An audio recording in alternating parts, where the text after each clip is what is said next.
Halo Sobat Sehat semua, Assalamualaikum warahmatullahi wabarakatuh. Salam jumpa kembali dengan saya Sugito di channel Berbagi Sehat, channel edukasi dan motivasi seputar asam lambung, gejala anxiety psikosomatis. Berdasarkan pengalaman saya sebagai orang yang pernah mengalami penderitaan asam lambung, gejala anxiety psikosomatis. Harapan saya khususnya kepada teman-teman yang masih dalam penderitaan asam lambung, gejala anxiety psikosomatis, setelah menonton video ini akan dapat tersugesti dan termotivasi untuk dapat cepat sembuh. Saya bisa sembuh, insya Allah teman-teman pasti juga bisa sembuh, badai pasti berlalu. Baiklah teman-teman, pada kesempatan kali ini saya akan berbagi seputar asam lambung, gejala anxiety psikosomatis dengan topik rasa cemas, takut, saat kumat itu biasa.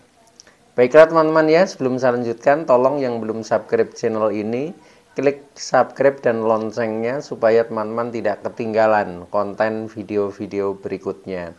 Dan jika suka, klik like, selalu bagikan ke sosial media teman-teman. Semoga bermanfaat buat kita semua. Baik, kita lanjutkan. Jadi topik kita kali ini adalah rasa cemas, rasa takut saat kambuh ya, atau saat kumat itu hal yang biasa ya, maka pahami saja. Teman-teman semua perlu kita sadari bahwa penderitaan asam lambung, gejala anxiety psikosomatis yang disebabkan oleh multifaktor ya, baik itu faktor fisik maupun faktor psikis dengan sensasi yang sangat beragam ya, mulai dari ujung rambut sampai dengan ujung kaki yang sering kita kenal sebagai 1001 rasa sensasi ya. Memang sungguh luar biasa, sungguh dahsyat dan perlu kita tangani dengan bijak agar penderitaan asam lambung, gejala anxiety psikosomatis dapat cepat membaik atau dapat cepat sembuh total. Nah, khusus pada session kali ini saya sharingkan hal ini, yaitu tentang rasa cemas dan rasa takut pada saat kumat ya, atau pada saat kambuh. Ini juga sebagai jawaban ya atas pertanyaan dari subscriber setia ya, yang menanyakan di dalam kolom komentarnya, Pak Gito, kenapa ya ketika saya kumat atau kambuh ya, setelah merasakan sensasi itu pasti ujung-ujungnya menjadi cemas dan takut. Nah, oleh karena itu saya sharingkan, mudah-mudahan bisa membantu ya, membantu teman-teman untuk mengatasi rasa-rasa yang sering masih kita rasakan, yaitu khususnya rasa cemas dan takut di saat sedang kumat ya. Nah, mudah-mudahan bisa menjadi solusi buat teman-teman ya, karena dari pengalaman yang saya alami juga seperti itu, tetapi dengan kita istilahnya mencoba menangani dengan bijak ya, menerima istilahnya sensasi-sensasi ini, kemudian ada beberapa tips bagaimana cara mengatasinya. Nah, itu akhirnya menjadi membaik teman-teman. Nah, untuk itu tolong ikuti video ini sampai dengan selesai ya, supaya tidak gagal paham. Dan alangkah baiknya jika teman-teman juga menonton video-video saya yang lain ya, karena di setiap video ini saling berhubungan, saling melengkapi ya. Akhirnya pemahaman kita tentang seputaran gangguan asam lambung, gejala anxiety psikosomatis menjadi semakin komplit ya, menjadi semakin komprehensif, dan akhirnya memperkaya referensi kita untuk berikhtiar secara holistik ya, keluar dari jeratan asam lambung, gejala anxiety psikosomatis itu akan lebih mudah atau menjadi lebih cepat membaik. Baik teman-teman ya, kembali kepada topik ya, yaitu rasa cemas, takut pada saat kita kumat ya, itu sebenarnya hal biasa teman-teman. Cuma ketika kita semakin merasakan hal itu, kita pandang sebagai hal yang mungkin mencemaskan, menakutkan ya, menyedihkan ya, seperti kita menjadi semakin merasa tidak nyaman, menjadi merasa semakin sakit. Nah, disitulah kadang rasa-rasa itu menjadi bertahan teman-teman ya. Maka caranya ya supaya rasa-rasa itu menghilang, memang itu secara garis besar kita harus bisa istilahnya menerima ya. Pertama menerima, kemudian yang kedua kita juga Menerima dalam artian menerima sepenuhnya ya. Menerima sepenuhnya yaitu kita terima dengan tulus ya. Ketika itu masih kita rasakan ya, kita rasakan saja ya, kita rasakan dengan penuh kesabaran ya, karena semuanya itu adalah berproses sesuai dengan dimensi waktu, durasi waktu. Tetapi semakin kita bisa merasakan, semakin kita bisa menerima, itu nanti akan menjadi cepat menghilang ya. Maka ketika kita sudah mencoba menerima dengan tulus, kemudian tulus itu tanpa ego apa-apa ya, pokoknya udah kita terima saja ya, gitu saja.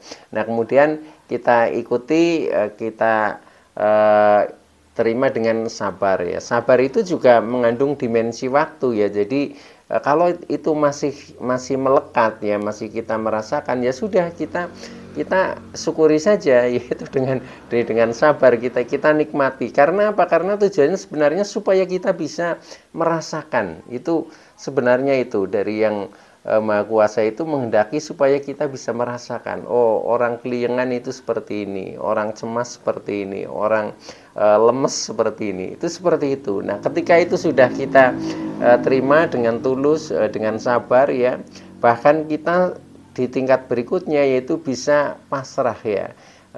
Pasrah itu artinya kita sudah serahkan ya, sudah serahkan semuanya kepada Sang Pencipta ya. Kita itu nggak punya hak apa-apalah selain menerima itu ya.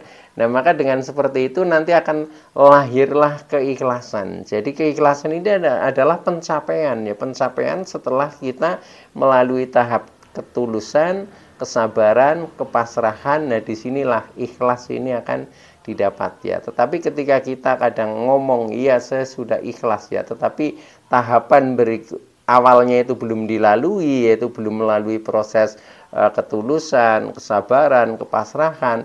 Nah ini belum ya, makanya kadang kita sudah mengatakan ikhlas ya gitu, tetapi ketika kita masih diguncang sedikit sensasi saja, kadang kita masih kacau lagi. Nah itu artinya kita belum ikhlas. Nah maka kita harus menyadari tentang tahapan-tahapan itu. Nah kita mencoba untuk menjiwai hal itu, sehingga nanti hal-hal yang tadinya terasa berat, terasa menyakitkan, itu menjadi sebaliknya, berubah menjadi rasa yang istilahnya menjadi kenikmatan. Jadi kita pandang semuanya itu adalah sebagai bentuk ujian dan pembelajaran yang harus kita lalui ya, sehingga dengan istilahnya rasa-rasa seperti itulah kita menjadi introspeksi diri ya, menjadi kita mampu untuk melihat diri kita sendiri, sebenarnya apa sih kekurangan saya, apa yang harus saya lakukan, apa yang harus saya perbaiki. Nah intinya di situ teman-teman ya. Nanti kalau teman-teman sudah menemukan seperti itu dengan kesadarannya sendiri, dan nanti akan mudah untuk semuanya itu akan baik-baik saja ya.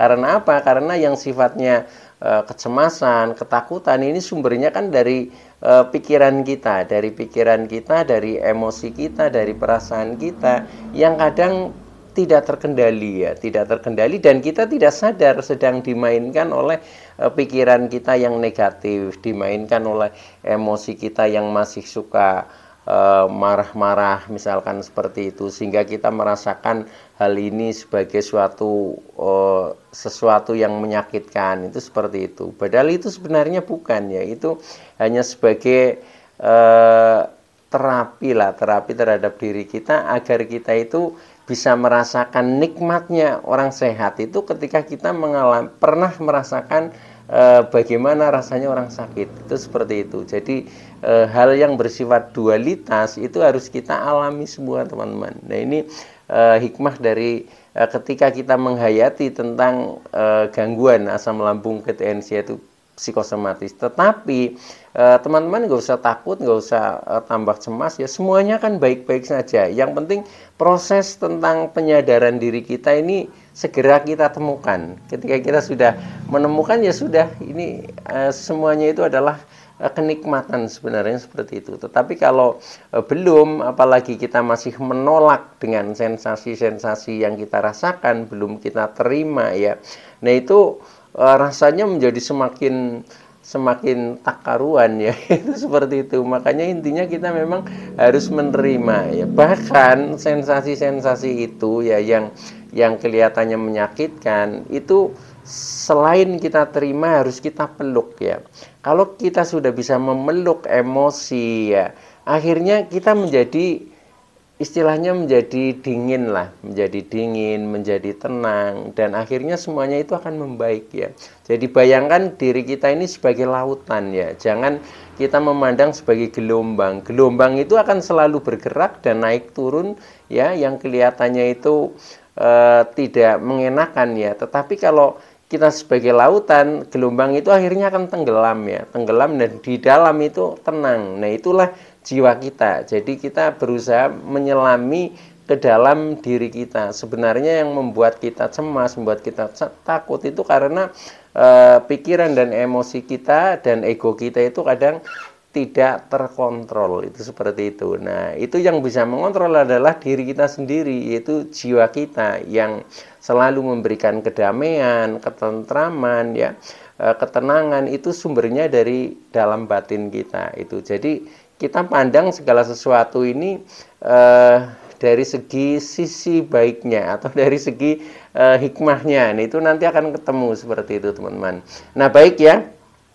Ketika teman-teman masih mungkin sering kumat ya, akhirnya yang ujung-ujungnya kita menjadi cemas, menjadi khawatir, menjadi was-was ya, menjadi takut, yaitu tentang terutama kondisi kesehatan kita ya, yang akhirnya sampai ketakutannya memuncak ya, sampai dengan takut tentang kematian. Itu biasa ketika memang kita belum istilahnya sadar diri, itu memang seperti itu ya. Nah, maka dari itu kita lihat satu persatu ya teman-teman. Ketika kita kumat atau kambuh itu memang karena kita sudah mengalami 4 hal, yaitu gangguan tentang asam lambung, tentang GERD, tentang anxiety, tentang psikosomatis. Ini biasanya muncul berbarengan teman-teman ya, berbarengan, walaupun yang dominan kadang salah satunya itu seperti itu. Nah, supaya kita bisa mengatasinya dengan baik ya, maka kita harus bisa melihat kembali ya, melihat kembali, memahami kembali tentang keempat hal ini, yaitu tentang asam lambung, tentang GERD, tentang anxiety, tentang psikosomatis ya. Nah, yang pertama yaitu tentang asam lambung kita. Kadang kita kumat itu sering dimulai dari gejala asam lambung kita yang tidak stabil atau tidak normal ya. Nah, gejala asam lambung itu biasanya ketika kita kumat kan diawali dengan kadang perut merasa kembung ya, kemudian merasa penuh, merasa begah, merasa sembelit, merasa perih dan seterusnya, yaitu gangguan-gangguan yang sebenarnya paling dasar ya ketika kita mengalami gangguan asam lambung. Nah, ketika seperti itu ya kita sudah mencoba itu kita atasi dengan treatment-treatment yang sering saya sampaikan kepada teman-teman ya. Tidak hanya dihafalkan secara teorinya ya, tetapi harus dipraktekkan. Karena apa? Karena ini adalah proses yaitu.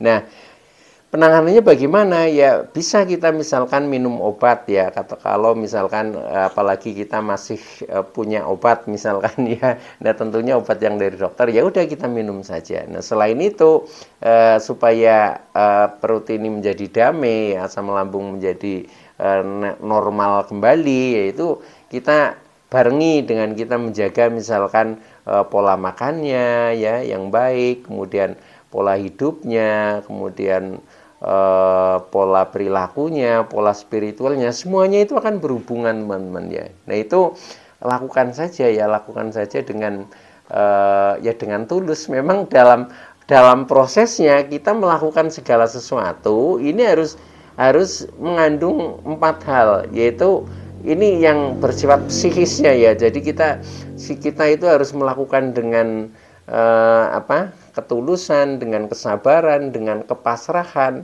dan nanti baru puncaknya adalah keikhlasan.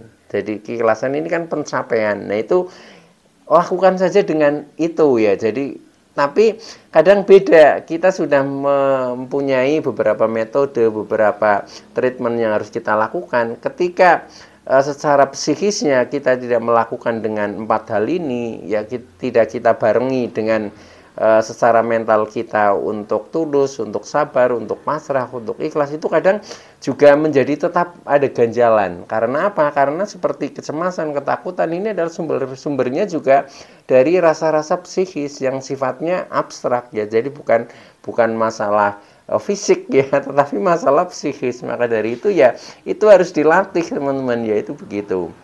Nah, baik, itu ketika asam lambung kita yang nampak istilahnya menonjol di dalam ketika kita sedang kambuh, itu seperti itu. Jadi lakukan aja hal-hal seperti itu.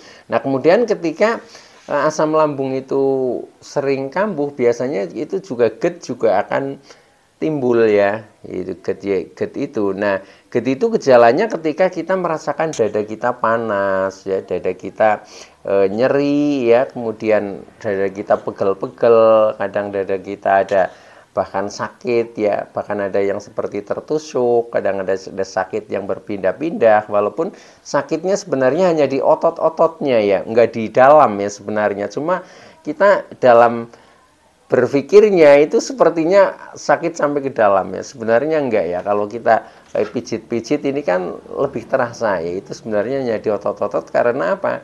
Karena pengaruh dari ketegangan pikiran kita sehingga otot-otot pun ikut tegang, itu seperti itu, sehingga rasanya menjadi pegal-pegal. Nah, ketika seperti itu artinya kita kambuh juga GERD-nya gitu ya.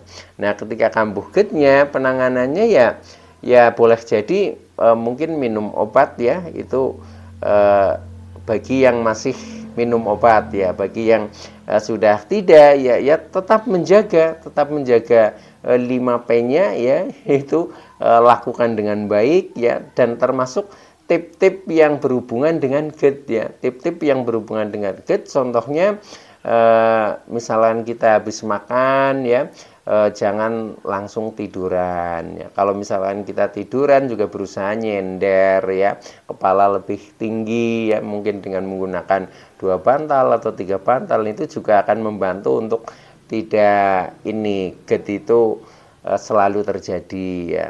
Makan dengan porsi kecil ya, kemudian sering minum air hangat. Nah, contohnya hal-hal seperti itu harus diterapkan teman-teman ya, itu.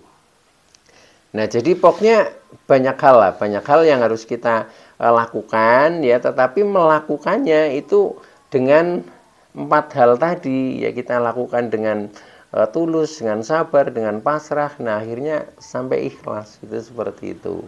Nah, kalau seperti itu biasanya itu nanti akan mudah terlepas teman-teman ya, mudah terlepas itu. Jadi kita jangan mengeluh terus. Nah, ini yang akhirnya rasa-rasa itu menjadi semakin kuat, itu seperti itu. Rasa-rasa tidak nyamannya menjadi semakin bandel, menjadi semakin kuat. Itu karakternya seperti itu ya. Karena apa? Karena yaitu selain kita istilahnya mengalami penderitaan secara fisik ya, contohnya gejala-gejala yang sakit di badan, itu juga secara psikis ya, secara mental itu. Secara mental itu kadang sering terguncang ya, gara-gara dari hantaman sensasi fisik tadi, yaitu seperti itu.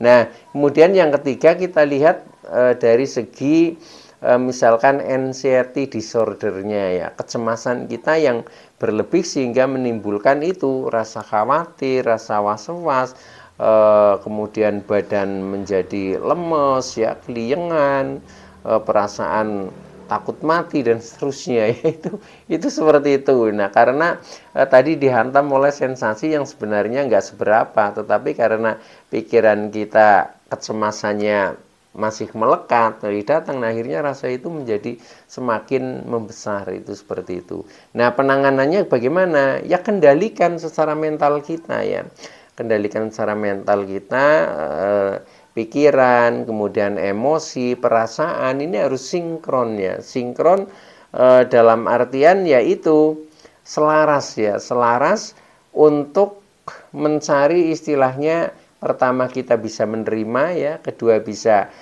mendamaikan ya, kemudian ketiga berusaha melepaskan rasa-rasa yang tidak nyaman itu. Jadi kuncinya seperti itu ya. Selagi rasa-rasa itu belum kita terima, kita belum merasa berdamai dengan rasa-rasa itu ya, dengan bentuk kita masih mengeluh, masih takut, masih cemas, itu kadang masih melekat. Nah, kemudian setelah kita merasa berdamai, kemudian kita lepaskan. Nah, ketika kita sudah melepaskan, bayangkan, rasakan tentang kebahagiaan, tentang kesehatan diri kita yang dulu pernah istilahnya selalu ceria ya, selalu riang. Nah, itu yang kita istilahnya kita bayangkan, kita visualisasikan seolah-olah kita mengalami tetap dalam kondisi yang seperti itu, yang riang, yang gembira, itu seperti itu. Nah, ketika kita bisa menerapkan hal itu, nanti rasa seperti cemas, takut itu akan menghilang ya. Itu caranya bagaimana? Yaitu caranya dengan afirmasi, teman-teman ya. Afirmasi positif ya. Contohnya di saat kita mengalami cemas itu datang, nah itu kita harus afirmasi. Contoh melakukan dialektika ngomong dengan diri kita sendiri ya. Contohnya misalkan saya adalah pribadi yang penyabar ya, pribadi yang tenang, pribadi yang damai ya, saya tidak apa-apa, saya baik-baik saja, faktanya saya sehat walafiat, dan seterusnya seperti itu. Pokoknya kita harus bisa menenangkan diri kita sendiri. Nah, itu dengan itu direpetisi, diulang-ulang, nah akhirnya nanti yang tersimpan di bawah sadar kita adalah hal-hal yang positif seperti itu. Nah, akhirnya rasa-rasa cemas itu akan terkikis dengan sendirinya. Di setiap ada rasa guncangan sensasi datang atau misalkan kambuh, nah itu selalu kita afirmasi seperti itu, teman-teman ya. Jadi caranya itu seperti itu. Untuk istilahnya memperbaharui rasa-rasa yang selama ini kita rasakan adalah rasa tidak nyaman supaya berubah menjadi rasa nyaman. Nah, itu caranya seperti itu. Nah, itu hal yang ketiga ya, yang berhubungan dengan kecemasan dan ketakutan. Nah, ini yang sering kita susah istilahnya melepaskan dari hal ini ya. Kemudian yang terakhir yaitu berhubungan dengan psikosomatis ya. Psikosomatis itu apa yang dipikirkan oleh pikiran kita, itu tubuh selalu meresponnya. Nah, karena pikiran kita itu sering membayangkannya hal-hal yang negatif atau negative thinking, maka respon tubuh menjadi tidak nyaman atau menjadi rasanya sakit, itu seperti itu. Tetapi coba ketika pikiran kita berpikirnya yang positif, yang baik-baik ya, maka respon tubuh juga akan mengikuti menjadi baik, sehingga tubuh rasanya yang menjadi no problem ya, menjadi baik-baik saja, itu seperti itu. Nah, itu juga kita harus belajar bisa merubah pola pikir kita ya, atau mindset pikiran kita yang tadinya selalu negatif supaya menjadi selalu positif atau positive thinking ya. Nah, itu ya dengan cara itu paling mudah ya. Kalau saya itu selalu bersyukur ya, selalu bersyukur. Contohnya ketika kita ada sensasi ya, katakanlah misalkan perut terasa kembung ya, ini kan biasanya biangnya mulai dari situ ya. Ketika perut kembung nanti akan meningkat akhirnya menjadi cemas dan pikiran menjadi negatif. Nah, itu langsung saja kita afirmasikan, yaitu contohnya begini, alhamdulillah saya bersyukur walaupun perut saya kembung ya, saya tidak apa-apa, ini masuk angin biasa ya, sebentar juga sembuh. Nah, seperti itu ya, sehingga nanti respon tubuh ya itu berubah, akan menjadi membaik, akan menjadi sembuh gitu. Jadi sebenarnya organ-organ tubuh kita, sel-sel di dalam tubuh kita ini bisa diajak komunikasi, teman-teman ya. Karena apa? Karena semua sel dalam tubuh kita ini adalah kecerdasan yang harus kita komunikasi atau bisa diberi pesan melalui pikiran sadar kita ya. Karena sel-sel di dalam tubuh kita ini adalah termasuk kecerdasan di bawah sadar, makanya kita harus seperti itu, dan tubuh kita akan lebih mudah ketika itu disentuh, teman-teman ya. Sehingga ketika mengafirmasikan itu, usahakan sentuh bagian mana yang yang sedang ada sensasinya. Contohnya itu ketika perut kita merasa kembung, begah, ya kita sentuh di bagian perut di sini gitu loh. Ya, itu. Jadi seperti itu. Alhamdulillah saya bersyukur walaupun perut saya kembung, saya tidak apa-apa, saya baik-baik saja. Ini masuk angin biasa. Sebentar nanti juga akan sembuh. Nah, seperti itu sambil dielus ya seperti ini. Nah, nanti akan menghilang. Dan itu semakin kita ulang-ulang, semakin repetisi, ini akan semakin tersimpan di bawah sadar kita. Nah, akhirnya menjadi sensasi itu nggak jadi, akhirnya menghilang. Itu seperti itu. Gitu. Nah, itu adalah tip-tip yang kadang kelihatannya sepele ya, tapi kalau kita tidak pernah istilahnya peka terhadap hal-hal seperti itu, nah itu kadang menjadi berkelanjutan. Nah, maka dari itu cobalah ya dari hal terkecil ya kita tangani, akhirnya kita menjadi membaik ya, karena hal yang besar terjadi itu dimulai dari hal yang terkecil. Kalau begitu muncul hal terkecil sudah kita netralisir, maka hal yang besar tidak akan terjadi. Akhirnya kita akan menjadi cepat membaik atau cepat sembuh total. Baik teman-teman ya, itu dulu yang bisa saya sampaikan. Kurang lebihnya mohon maaf ya. Terima kasih atas like, subscribe, serta komennya. Saya Sugito dari channel Berbagi Sehat. Saya bisa sembuh, insya Allah teman-teman pasti juga bisa sembuh, badai pasti berlalu. Oke, terima kasih. Wassalamualaikum warahmatullahi wabarakatuh.